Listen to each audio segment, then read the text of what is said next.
Guido Mantega atribuiu ao Banco Central a recente alta do dólar, que alcançou valores recordes após o anúncio do pacote fiscal do governo Lula. Seguindo o script do PT, o ex-ministro da Fazenda disse o seguinte ao UOL, aspas, não tenho dúvidas de que a responsabilidade pela alta do dólar é do Banco Central. Eles deixaram o dólar valorizar e podiam ter feito operações de swap cambial, quando a autarquia usa reservas internacionais, como uma espécie de seguro para evitar a desvalorização do real. Todo mundo faz, mas não fizeram a lição de casa em relação ao câmbio, fecho aspas. Indicado por Lula à presidência do Banco Central, o diretor de política monetária da instituição, Gabriel Galípolo, afirmou no início da semana que a autoridade monetária não vai segurar o câmbio no peito. Vamos acompanhar. Pela razão, chegamos à conclusão que é possível você controlar algumas coisas, do tipo, se eu controlar totalmente a estrutura de oferta, eu controlo o preço de tudo, ou se eu controlar a estrutura de demanda, eu controlo o preço de tudo. Essas são ideias que elas só sobrevivem a uma distância segura da cadeira de Dupont, entendeu? Quando você está sentado na cadeira de Dupont, você rapidamente percebe que, assim, então acho que essa é uma discussão que às vezes vai surgir, pô, tá lá, tem 370 bi de reservas, por que não segura no peito e coisas desse tipo? Quem está no mercado e está assistindo sabe que não é assim que funciona e efetivamente a gente vai continuar fazendo atuações só por questões de disfuncionalidade como essa de você ter uma sazonalidade final de ano de dividendos que vão para fora ou coisas desse tipo. Galípolo vai assumir a cadeira de Roberto Campos Neto na presidência do Banco Central a partir de 2025 e a gente conta com Vandique Silveira, nosso comentarista de economia, para avaliar essas declarações. Vandique, seja bem-vindo mais uma vez ao Papo Antagonista, é sempre um prazer e já levanto a bola para você. O Galípolo, pelo que eu entendi, ele está dizendo, olha, uma coisa é o que se diz quando se está longe na cadeira de presidente, outra coisa é quando se senta lá na cadeira. Quer dizer, de certa forma, com um pouco de sabão, para não dizer bastante, ele está amenizando essas declarações petistas, ele está ficando no meio campo entre o PT e o Roberto Campos Neto? Exatamente, Felipe. Nós temos alguém que tomou o café de manhã e sentiu como é a realidade. A realidade, ela é impossível de você contestar. Ela é aquilo que é o prato feito, aquilo que tem na mesa, aquilo que está no prato, né? E o Galípolo entendeu, né? Você não pode brigar com o mercado, né? Essa ideia que o PT tem, que o mercado é uma pessoa que se parece com a gente, com o gel no cabelo, sentado através de uma cadeira, de uma mesa, uma cadeira de couro, não é essa entidade do mal, né? O mercado é compreendido por todos nós que temos algum tipo de investimento e interesse no país. E, inclusive, pessoas que têm fundo de garantia, né? Essas pessoas também são parte do mercado, qualquer pessoa que investe. Então, a posição do Galípolo é o seguinte, ele está entendendo como funcionam as coisas, né? E eu acho que o pragmatismo dele é um alento para todos nós que tínhamos e temos preocupação com a gestão dele frente ao Banco Central. Eu não sou um fã do Galípolo, eu acho que ele é despreparado, não tem o currículo para isso, não tem a formação acadêmica para isso, é um sujeito fraco. No entanto, ele tem se mostrado bastante afeito de ideias novas, né? Ele não ficou parado no tempo na heterodoxia econômica e começou a abrir os horizontes. Talvez ter um mestre como o Campos Neto ajude bastante. E talvez ter alguém como o Guido Mantega como um parâmetro negativo também, né? Quer dizer, pior do que o Mantega fica realmente difícil, então ele está acima. Eu só queria que você explicasse um pouco esse ponto do Mantega, por que ele não tem razão? Felipe, Guido quem? Como é mesmo? Guido quem? Como é o nome desse sujeito? Ah, já entendi, aquele assecla petista que foi ministro da Fazenda, que presidiu sobre a nova matriz econômica, Exato. Que lançou o país na pior recessão da história, 3 anos consecutivos de 3% de queda do PIB. Será que é esse mesmo Guido Mantega que está falando alguma coisa a respeito da gestão do Banco Central? É isso mesmo? Sim, sim. É ele. Esse aí não é possível. Ele apareceu de novo. Eu fico incrédulo. Como é que um país sério pode dar espaço para um assecla, um sujeito que não tem mérito nenhum para estar nas páginas da mídia, né? Nas páginas digitais e nas páginas físicas. O UOL entrevistar o Guido Mantega para saber a opinião dele sobre a gestão do câmbio, né? Desligar a gravidade para ver o que acontece, né? É inacreditável que um portal de mídia importante se dê a essa pachorra, é vergonhoso para o UOL fazer uma coisa dessa. Agora vamos lá para a explicação. Senhor ex-ministro, não dá pelo seguinte, existe um descomparável e o Brasil tem um déficit nominal, déficit fiscal, um déficit total, tudo que entra e tudo que sai, de 10% do PIB. Existe um descontrole total do ponto de vista fiscal no país e o governo não se ateve a isso. Então, os agentes econômicos, que não tem nada de bobo, graças a Deus, estão tirando o dinheiro do país. Teve uma saída de quase 60 bilhões de dólares esse ano. E isso faz com que a moeda nacional, quando a gente usa a reserva, e eu vou falar para vocês, eu gostaria muito que o governo, o Banco Central fizesse uma operação, porque a gente ataca, porque é dinheiro de graça, é uma operação super banal, porque não existe como conter a saída desse dinheiro, porque as pessoas estão votando com o pé delas, né? Os agentes econômicos estão dizendo que nós não confiamos no Brasil, nós não confiamos na gestão da política fiscal brasileira. E o que acontece? Isso impacta a inflação, que retroalimenta a saída de câmbio, de divisa do Brasil, existe aumento na demanda do mercado por prêmio de risco e faz um ciclo virtuoso, aliás, um círculo vicioso que faz com que o país entre numa espiral negativa, muito parecido com o que aconteceu em 2015, que levou ao impeachment da ex-presidente. Duda Teixeira. Boa noite, Van Dijk. Agora, pegando aí o raciocínio do Guido Mantega, né? Ele está falando assim, puxa, o Brasil tem 370 bilhões de dólares em reservas internacionais. Por que não pegar esse dinheiro, vender esses dólares aqui no mercado? Porque, de fato, eu acho que por algum tempo ia impedir uma subida do dólar. Agora, é claro que as reservas iriam diminuir. Por que isso seria um problema?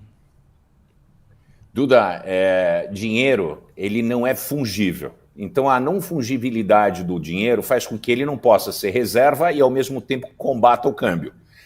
E, como ele não pode ocupar dois espaços ao mesmo tempo, no momento que você queima a reserva, você não tem mais esse dinheiro. E o tanque de gasolina da reserva vai caindo. E essas reservas servem como um seguro que o Brasil vai honrar os seus pagamentos internacionais. E isso faz com que o próprio dólar não dispare ainda mais. Se não tivesse as reservas, a saída seria ainda muito maior. Veja só o que aconteceu com a Argentina quando tinha mais dólar lá dentro. Então, a própria reserva é que nem uma arma nuclear. Você tem ela e você espera nunca usar. É a mesma coisa com o seu seguro de saúde. Você tem e espera nunca usar. Você tem, pode e só vai usar no momento de um acidente, de uma situação que você precise. Vou fazer uma cirurgia, ou bater o carro, vou ter que consertar o carro, mas você espera não ter que usar. Então, o seguro, ele é algo que você tem, paga por ele, custa caro ter essas, mas a gente espera não ter que usar, porque no momento ela começa a se esvair. E você esvai as reservas, você tem maior pressão em cima da sua própria moeda. Maravilha, a gente teve uma pequena intermitência aí, mas já recuperou a conexão. Deixa eu só seguir então com a declaração do Lula e o Van Dijk comenta. A gente segue falando sobre economia. O Lula minimizou essa reação negativa do mercado ao seu governo. Em evento nessa quinta-feira, o petista recorreu ao velho discurso da luta de classes e disse que voltou à presidência por causa dos mais pobres. O que eu falei aqui ao longo dos últimos dias? Que o PT ia ficar fazendo isso, né? Que é o velho script. Então eles anunciam lá um plano que nunca prevê de fato uma responsabilidade fiscal, equilíbrio das contas públicas, cortes de gastos, aí vem o mercado, reage, o dólar dispara e vem a Gleisi Hoffmann, agora o Guido Mantega, agora o Lula, para posar de defensores do povo contra a elite que seria representada pelo mercado, o que já foi refutado aqui, tanto pelo Bruno Musa quanto pelo Van Dijk. Vamos acompanhar, porque esse programa é muito generoso, a fala do Lula. Quando vocês veem na televisão a história do mercado reclamando, aliás, ontem saiu uma pesquisa, o governador, ontem tem uma pesquisa que 90% do mercado, daqueles que compõem a Faria Lima, são contra o meu governo. Eu já ganhei 10%, porque nas eleições eles eram 100% contra. Então eu já cresci, já ganhei 10% dele. E o que é que me interessa, na verdade? O que me interessa é o resultado do tipo de jabuticaba que você plantou. Eu vou dizer para vocês uma coisa. Eu não votei a ser presidente da República porque eu precisava ser presidente da República. Eu votei a ser presidente da República para provar, mais uma vez, que um torneiro mecânico, sem diploma universitário, tem mais capacidade de governar esse país que todos aqueles que têm vários diplomas de doutores, mas que não têm sensibilidade social. Porque pobre nesse país é tratado como se fosse invisível. Aliás, pobre só é enxergado na época das eleições. Na época das eleições, o pobre é a pessoa que tem mais valor no mundo. Todo mundo vai atrás de pobre, todo mundo pega criança pobre, todo mundo tira fotografia. Depois que ganha as eleições, desaparece. Tá aí, a vitrola arranhada do Lula, o mesmo discurso que ele repete há anos, mesmo já sendo milionário, graças a pagamentos para a sua empresa de palestras, feito pelas mesmas empreiteiras que estavam envolvidas lá no Petrolão.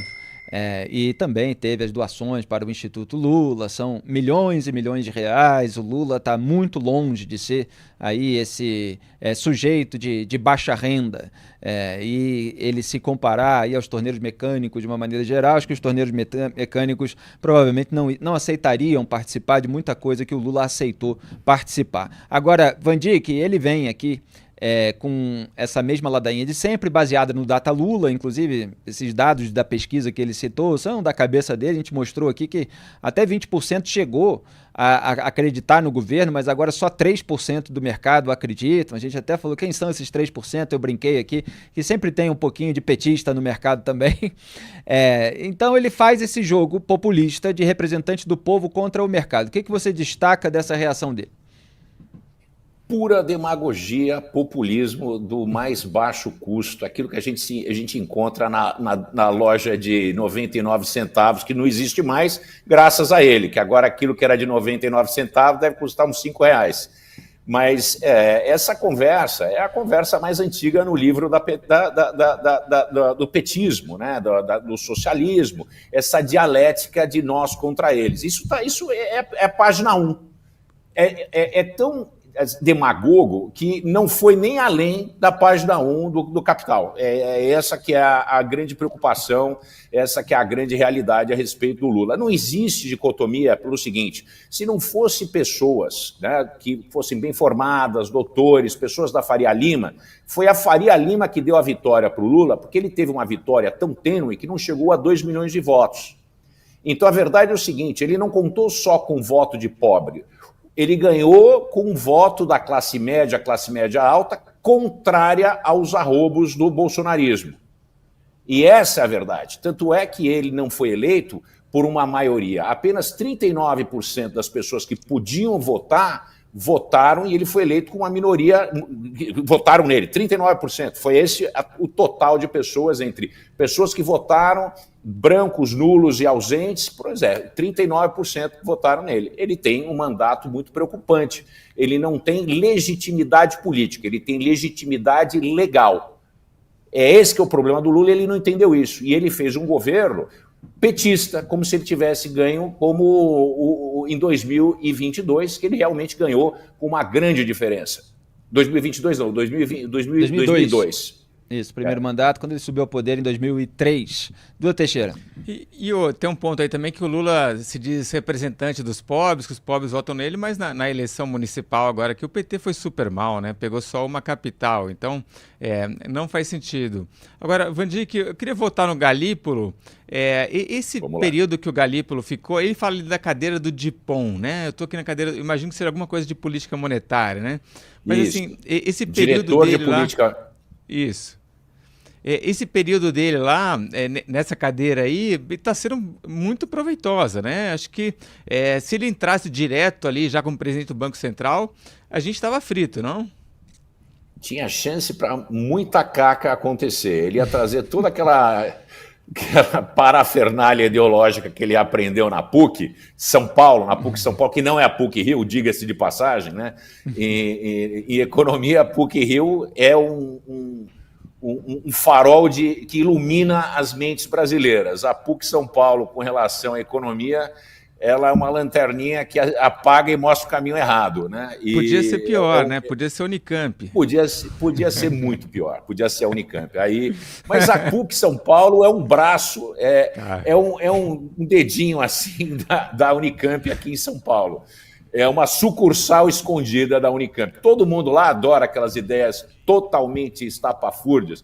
Hoje o Kupfer falou a respeito de endividamento, que endividamento alto não impede. Esse é outro ignorante total sobre economia. Ele esqueceu de entender que realmente deu um salto o investimento. A gente conseguiu voltar à mediocridade. A gente saiu da penúria total ano passado e voltou aos 16,5%, 17% de investimento. Quer dizer, quando a gente tem uma base estatística muito baixa, a chance de você subir 1000% é muito, só que você adicionou muito pouco. Então, como o cara não entende de estatística, vem e diz, não, cresceu 10% em cima do terceiro trimestre do ano passado, está batendo palma. É aquela história, né? É o anão mais alto da turma. Muito obrigado, Vandique Silveira, pela participação muito bem-humorada e didática aqui no Papo Antagonista. Boa noite, bom trabalho. Prazer enorme, ótima noite para vocês.